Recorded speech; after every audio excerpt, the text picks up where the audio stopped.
Important discussions today among Leon County school leaders, money and possible consolidation on their agenda for their retreat today. Our Stacey Inez joining us live right now. Stacey, you sat in on this meeting. Where does the superintendent stand on consolidating schools?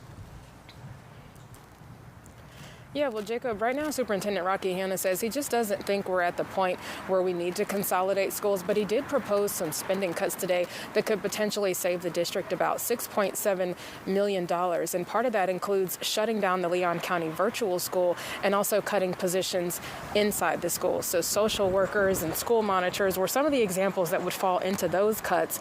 Hanna says he also proposed cutting funding for arts and athletics, along with reducing the amount of money in the budget from $110 to $90 per student. Now, board member Alva Smith said today the district needs to focus on raising teacher salaries, and she proposed cutting administrative positions instead of school-based jobs. However, Hanna says he hopes some of the money from the cuts can help with salaries.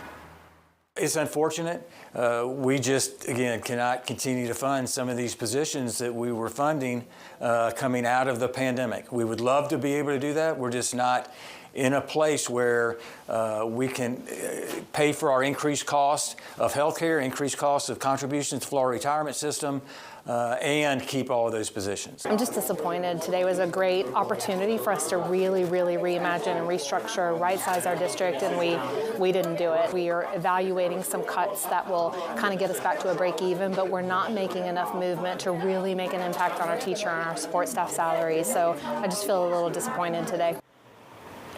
Now, cutting positions would save about $3.6 million, according to Hanna's proposal, and he reported closing the virtual school would save about $500,000. Arts and athletics funding would also be reduced by $500,000 as well. And Hanna says those spending cuts would go into effect July 1st. But at this point, they really just have to wait until session is finished. That way they can determine how much money they're getting from the state, and then they'll have to make decisions from there. For now, live in Tallahassee, Stacey Inez, WCTV Eyewitness.